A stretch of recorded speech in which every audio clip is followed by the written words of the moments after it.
1971, Italy was burning. They called it Gli anni di piombo, the years of lead.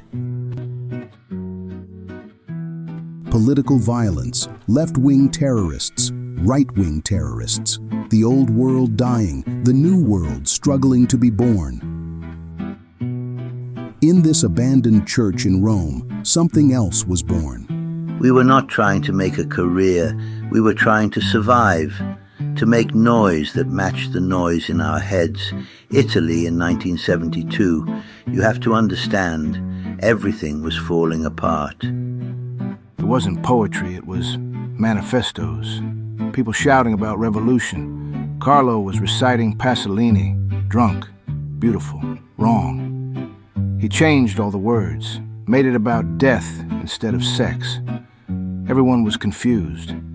I thought, this guy understands something. After we went to a bar, drank grappa until dawn. He had an accordion. I had anger. We decided anger and an accordion were enough to start. We were not political, not really, but everything was political then, even death, especially death. We made music for the dead because the living weren't listening, and then, for a few years, everyone listened.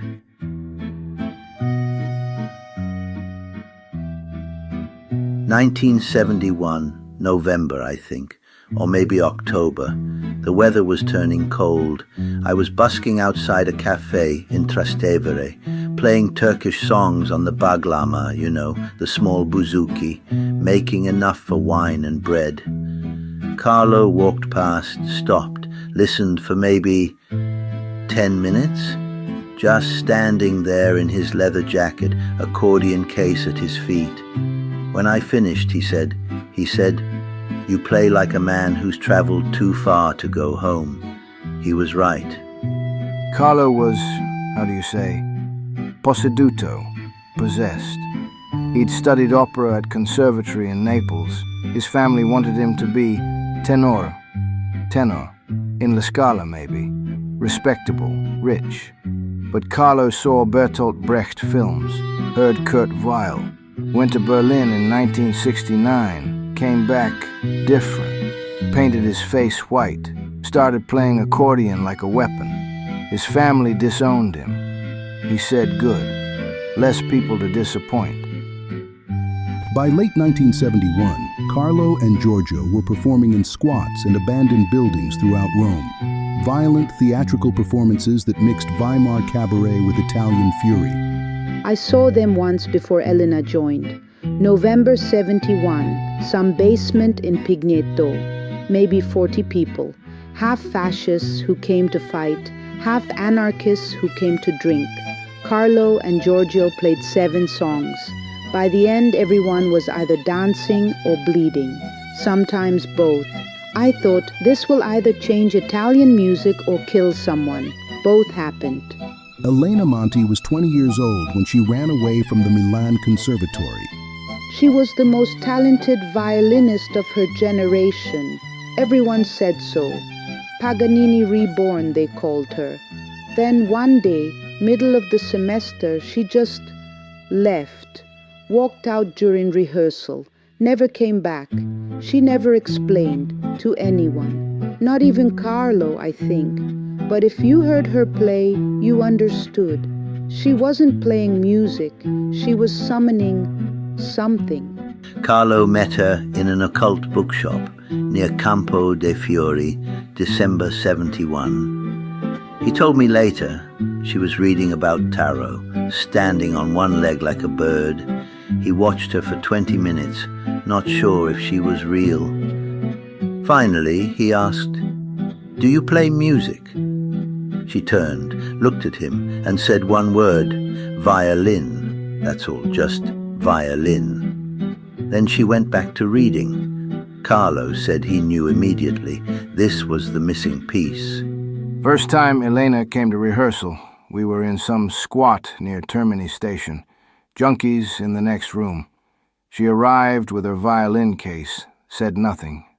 Not hello, not her name. Nothing. We started playing. some song Carlo had written about murder. Halfway through, she opened her case, took out the violin, and started playing with her eyes closed. It was the most beautiful and terrifying sound I ever heard, like she was crying through the instrument, like the instrument was crying through her. We stopped playing just to listen. When she finished, still said nothing. Put her violin away, started to leave. Carlo said, "Come back tomorrow." She nodded and left. She came back every day after that, for 7 years. By January 1972, they needed a bassist. Carlo found me still busking, same corner. He said, "I have a proposition." I said, "I don't have money." He said, "Good, neither do we. Come play with us anyway." That night we rehearsed in the squat. Elena never spoke. Giorgio barely spoke. Carlo spoke enough for everyone. After 3 hours, I knew these were my people. We were all refusing something: society, family, the normal life. We were the rifiutati, the refused ones, and we were going to make beautiful noise together.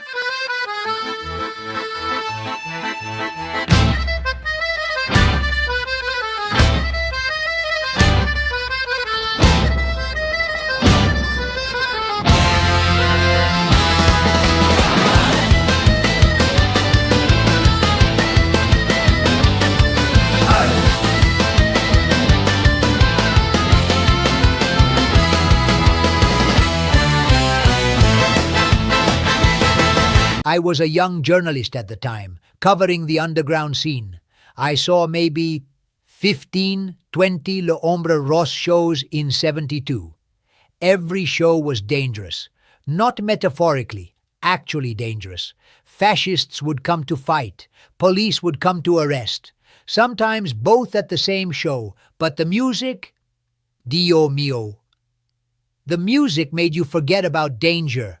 Carlo would be screaming into an accordion, Elena's violin sounding like demons, Giorgio hitting whatever was nearby. You weren't watching the performance. You were inside something, a ritual maybe, an exorcism for Italy, the past, the future, everything. I saw them 3 more times before I joined. Each show, Elena never looked at the audience, never acknowledged applause. Just played with eyes closed, swaying, sometimes crouched for the entire song. People said she was on drugs. She wasn't. That was just Elena. She was somewhere else when she played. I think she still is, wherever she is now. We had no money, no equipment. We stole microphones from a theater, borrowed amplifiers we never returned, but we had necessity. We had to make this music or die. Some nights, I believed both would happen. We'd make the music and die. We were 25 years old. We thought we were immortal. Nel carnevale dei dannati! In the carnival of the dead! We spin and spin and never stop. Nel carnevale dei dannati! We dance until the bottom drops. Nobody leaves, nobody wins. Nobody remembers how this began. Welcome, welcome, step right in to the carnival of the damned.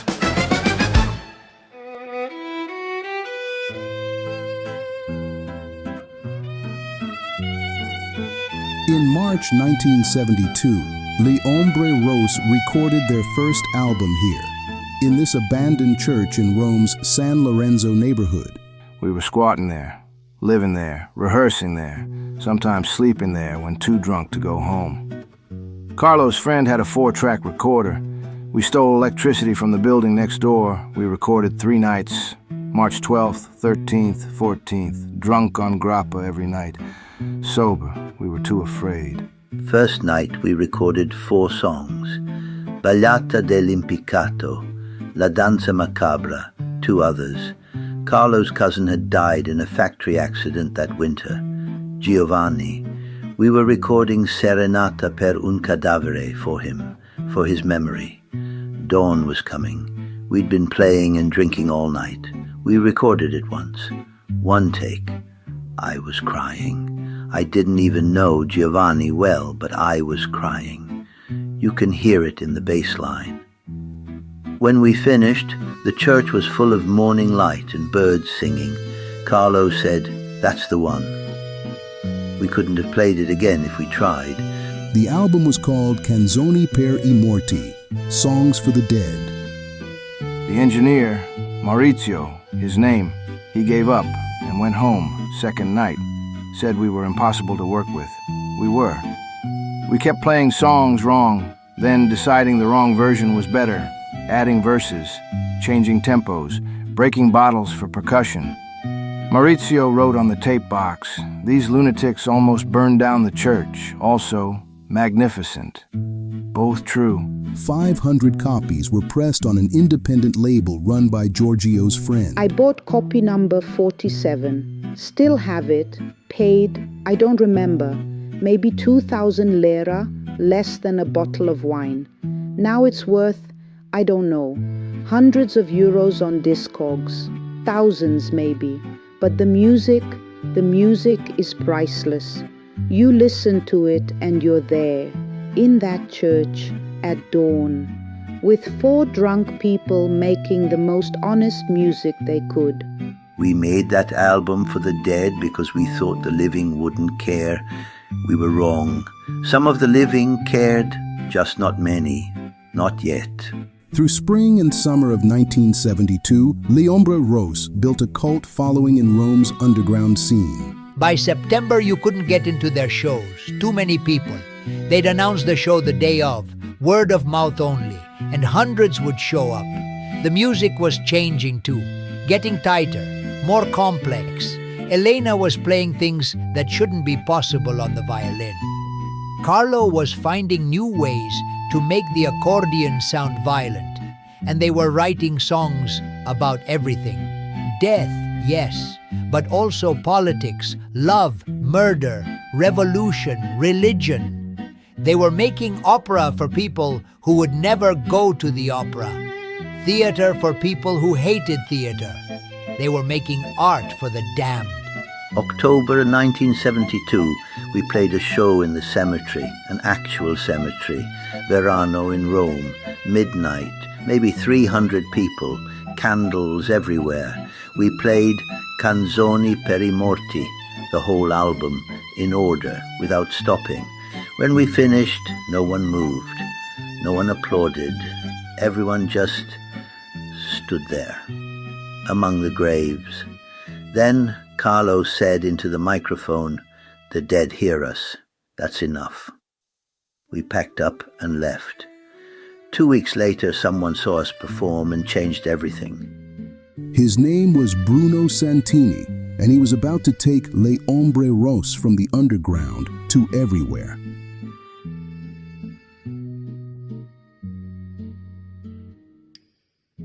Bruno Santini was not supposed to be at that cemetery concert in October 1972.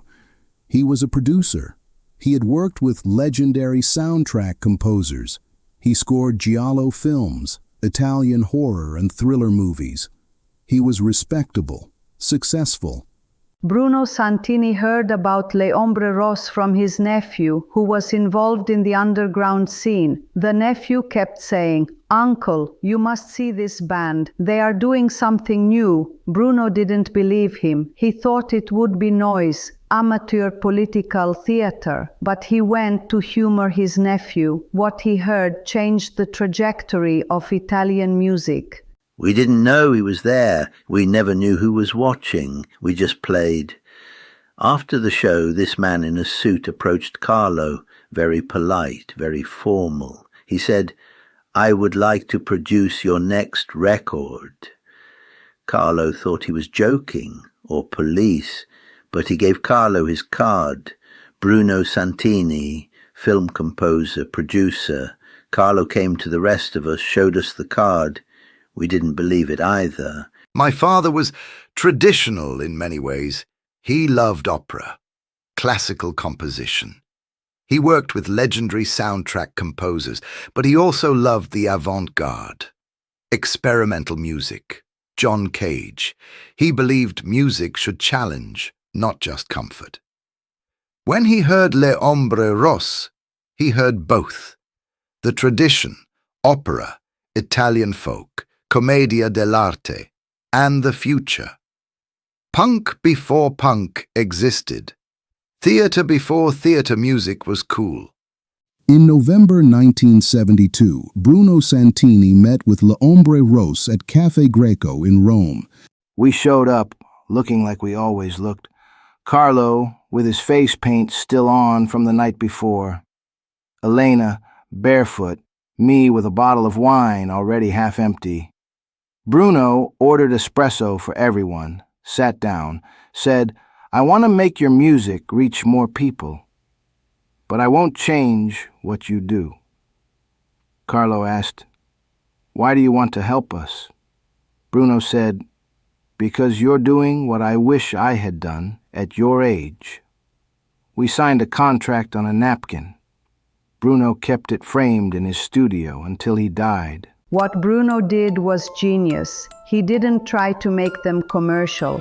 He gave them better equipment, better recording studios, but he let them keep their chaos. He also connected them to the giallo film world. This was crucial. In 1973, Italian horror cinema was having a golden age. Bruno said, "Your music belongs in these films, and these films will make people hear your music." I joined in February 1973. They were recording their second album, Il Teatro dell'Orrore, the Theater of Horror. Bruno had rented a proper studio. They had actual equipment now, but they were fighting about everything: arrangements, tempos, whether to use electric instruments. Carlo wanted to stay acoustic. Giorgio wanted to modernize. Elena said nothing, as always. Bruno suggested they needed someone neutral, someone with technical knowledge who wasn't emotionally invested in their past. He called me. Lucia De Lucci had studied electronic music in Milan. She had worked on experimental opera productions. She was only 22 years old. First session, I arrived with a Moog synthesizer I had borrowed, a modular system, very expensive, very rare in Italy at that time. I set it up in the corner, started programming sounds while they argued.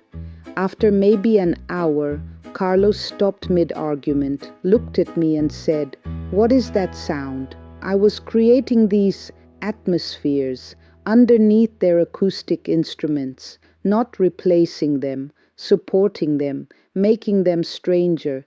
Elena came over first, stood next to me, listening. Then she took her violin and started, playing along with the synthesizer. That moment, I knew I was home. Elena never spoke to me, but she understood what I was doing immediately. By the end of the day, I was in the band. Lucia changed everything. She was like an architect. She understood structure. We were all feeling an instinct. She brought discipline. Also, she could actually read music. None of us could read music properly. Carlo had studied opera but refused to read notation, said it killed the soul. Lucia would listen to what we played, then show us on paper what we were doing. Sometimes we were doing things that shouldn't work, but they did work. Lucia explained why. Music theory we'd never heard of, modal scales, microtonality. She made us realize we weren't just making noise, we were making something new. Il Teatro dell'Orrore was released in May 1973. The reviewers were very confused. Critics didn't know what to call it. Too theatrical for rock, too rock for theater, too dark for prog, too sophisticated for punk. Some loved it, called it genius. Others hated it, called it pretentious noise, but everyone was talking about it. That's what mattered. Il Teatro dell'Orrore sold, I think, 5,000 copies in the first month, which for an underground band in 1973 was massive. But more importantly, Bruno got it licensed to film soundtracks, giallo films, crime films. Those soundtracks reached hundreds of thousands of people. Suddenly, Le Ombre Rosse weren't just an underground cult band. They were the new sound of Italian cinema darkness. In a world of masks and mirrors, where beauty hides corruption, and every reflection conceals a murder, which face is the real killer? In the palazzo, shadows dance. Mirror ball spins a deadly trance. She moves through crowds of silk and sin. The hunter watches closing in. Blood on chrome, reflections lie. In the darkness, angels die. Shattered glass and crimson tears. The mirror knows your deepest fears. A killer hunts the disco. Specchi rossi, truth and terror in the night. Specchi rossi, can you see what's wrong from right? When the mirror breaks apart, will you know the killer's heart? Between 1973 and 1975, L'Ombre Rosse's music appeared in over a dozen Italian films. First time we heard our music in a film, it was strange. Seeing a murder scene with Elena's violin playing. But also, it made sense. We'd always been making music about death. Now death had images. By 1974, L'Ombre Rosse were playing to audiences of over 1,000 people. Success was complicated. We wanted to reach more people, but more people meant more pressure, more expectations. The record label wanted hits. Bruno wanted artistic freedom. We wanted, I don't know what we wanted, different things. That was the problem. 1974, 1975. Those were hard years. We were touring constantly, making music constantly, fighting constantly. Carlo was drinking more. Elena was withdrawing more. Giorgio and I were exhausted. Lucia was the only one holding it together. We needed to make our greatest album, but we were falling apart. Elena especially. She was disappearing even while she was still there. Some days she wouldn't speak at all, not unusual for her. But before, she would communicate through gestures, through her violin. Now she was just absent. We were losing her. We didn't know how to stop it. In September 1975, L'Ombre Rosse released their third studio album, Murder Music. Murder Music is, in my opinion, their greatest artistic achievement. It's also their darkest album. Not dark in aesthetic, though it is that. Dark in emotion, dark in honesty. This is an album about Italy in 1975, the years of lead, political terrorism, the blurring of cinema violence and real violence, murder as spectacle, spectacle as murder.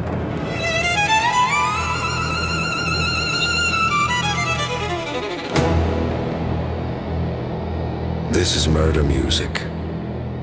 Musica per omicidi. Play it in the dark, where the killers hide. Roma, 1975. Italy in 1974 to 1975 was experiencing unprecedented political violence.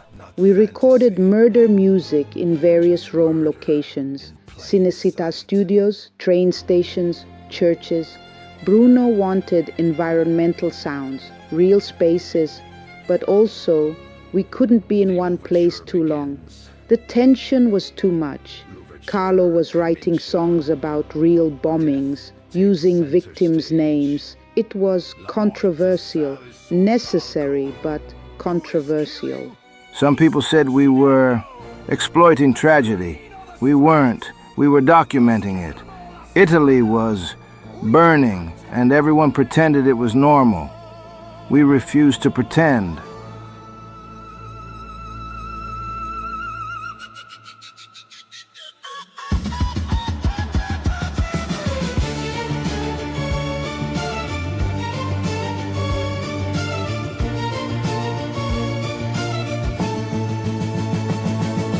Benvenuti, welcome to Murder Music. Recording murder music. That's when I knew Elena would leave.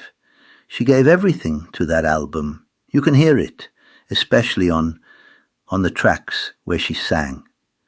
After 3 years of silence, she finally sang. La Sposa Rossa, the Red Bride. La Vedova Nera, the Black Widow. 2 tracks where she was the lead vocalist. Her voice was like her violin, like death itself singing, beautiful and terrifying. But I think singing cost her something, like she gave away part of herself that couldn't be replaced. When we finished recording Murder Music, Elena said to me, the only word she ever said to me in all those years, she said, "I'm finished now." I didn't understand at the time. I thought she meant finished with the album. She meant finished with everything.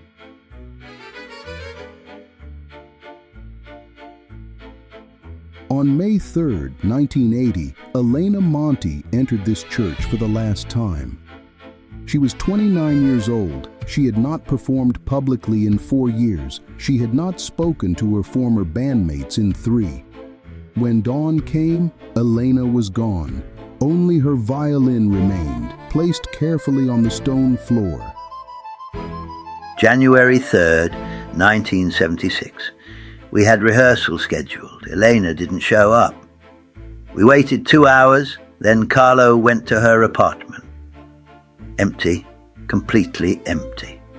She'd taken everything. Violin, clothes, books, everything. Left one thing, a note on the table. It said, "Thank you for the music. I have to go now. Don't look for me." We never saw her again. We were devastated, but also, I think we all knew it was coming. Elena was never meant for the world. The world was too loud for her, too bright, too violent. She gave us 5 years. That was more than we deserved. After Elena left, we tried to continue, but we couldn't. When we did one recording session without her, February 1976, lasted maybe 3 hours before Carlo said, "This is bullshit. We're done." He was right. Without Elena, we were just noise. She was the soul. We were the body. You can't live without a soul. Les Ombre Rosse officially disbanded on February 20th, 1976. They had existed for 4 years and 3 months.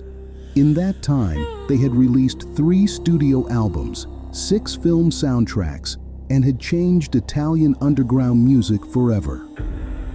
For 4 years, the former members of Les Ombre Rosse went their separate ways. We all tried to make music still, but it wasn't the same. It couldn't be.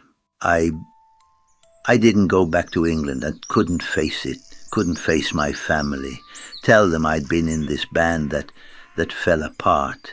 I stayed in Italy, busked, tried to play the old songs. Nobody wanted to hear them without Elena, without Carlo. Started drinking more, sleeping rough, moving around Rome, Naples, Milan. Back to Rome, lost the bass somewhere, kept the bouzouki, easier to carry. 1980, maybe 81, I finally went back to England. No money, no prospects, just nothing. Been rough since then.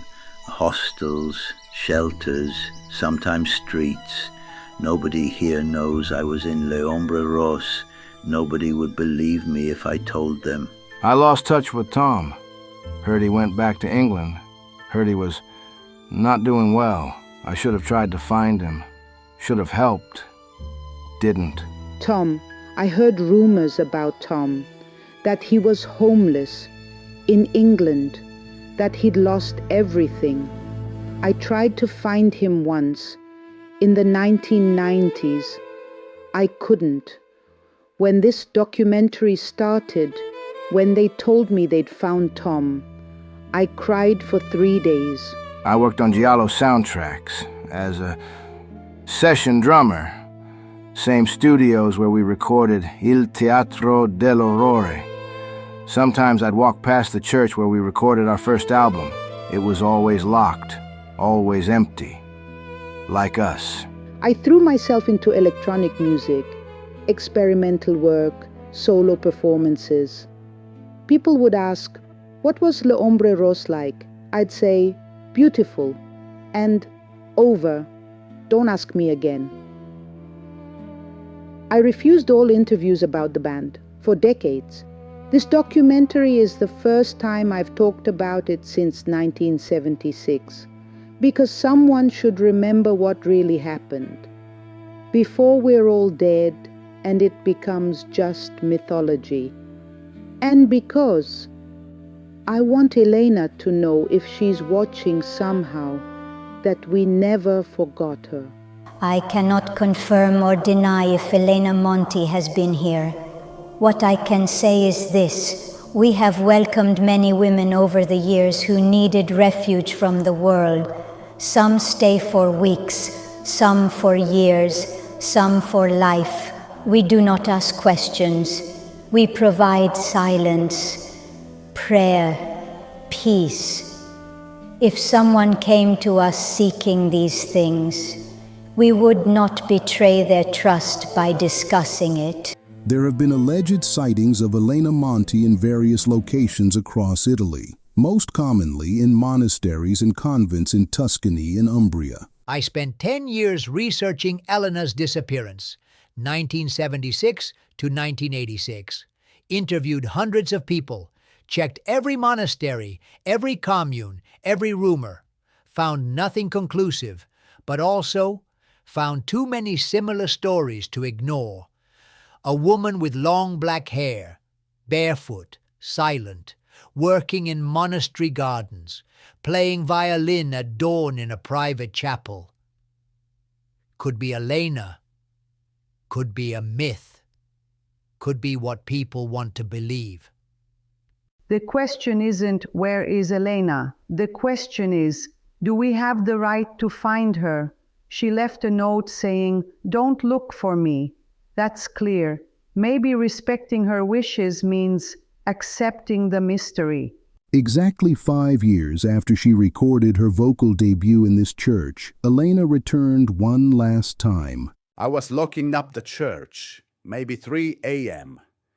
I did night rounds back then, making sure no one was squatting inside. I saw her standing outside. Young woman, very pale, long black hair, barefoot, carrying a violin case. She looked at me and said, these were her exact words, "May I go inside one last time?" Something in her voice. I knew I should say yes. I told her I'd leave the door unlocked. She could stay as long as she needed. She went to the center of the nave, stood on one leg, took out the violin. I left, closed the door, let her have privacy. When I came back at dawn, she was gone. The violin was on the floor, exactly where she'd been standing. She'd left it behind, like she was leaving her whole life behind. I kept that violin for 1 year, hoping she'd come back for it. She never did. Eventually, I gave it to the Music Conservatory, told them the story. They have it now, in a glass case. Violin of Elena Monti, La Strega. In January 2008, during the making of this documentary, something unexpected arrived. A package, postmarked from Tuscany, sent to our production office through channels we still don't fully understand. Inside were 2 cassette tapes. Where did you get these? This is Elena's handwriting. This is her handwriting. May I hear them?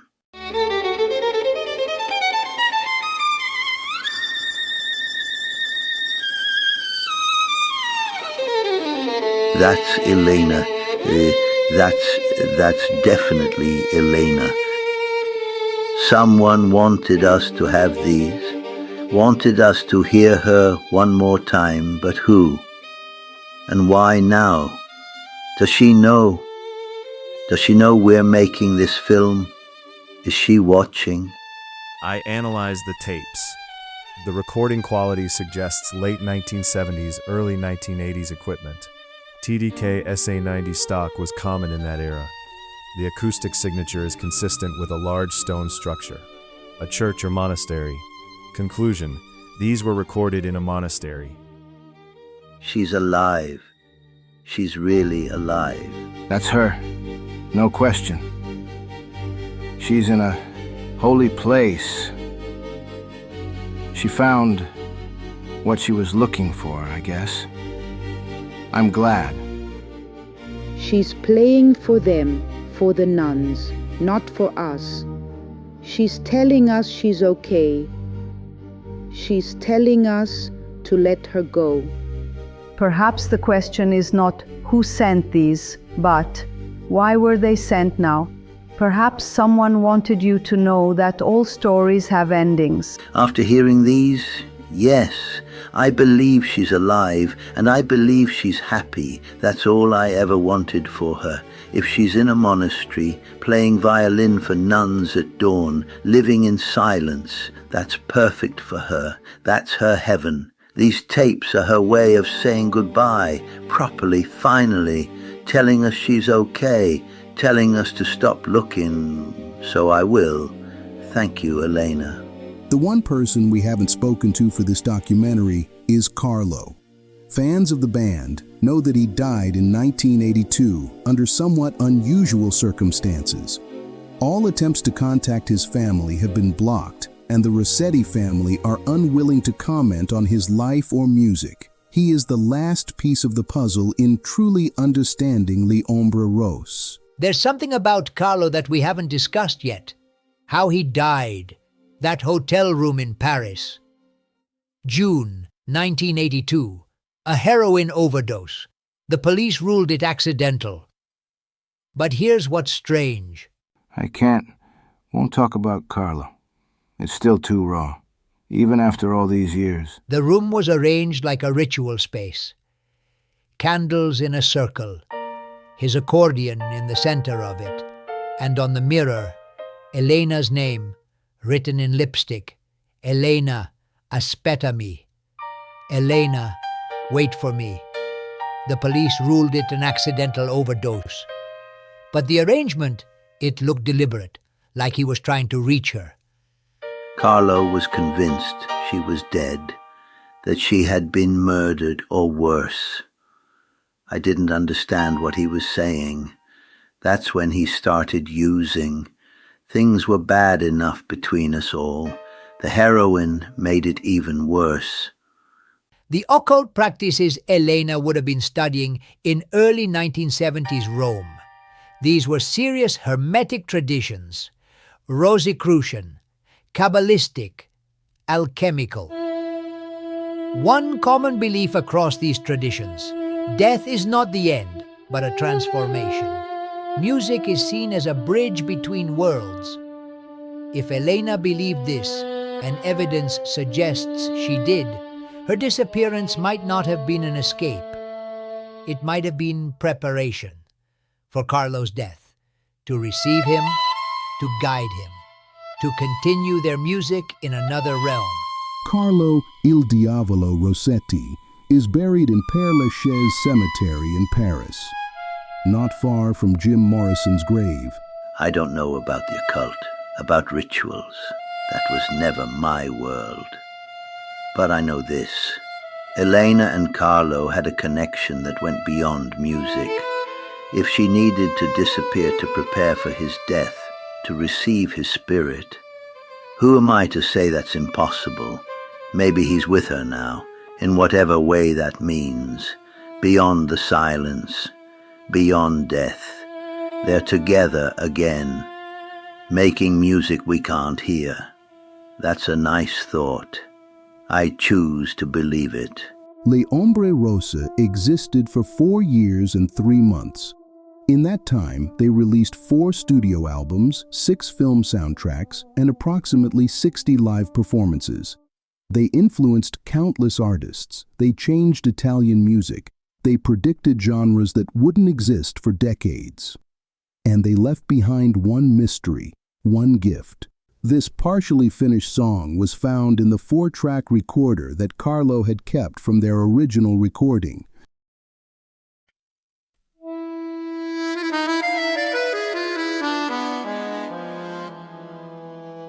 Elena, if you're hearing this somehow, I understand.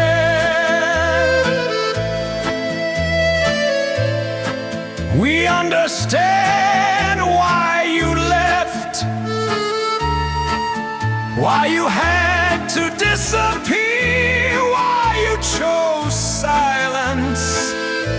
The world was too loud, we were too loud.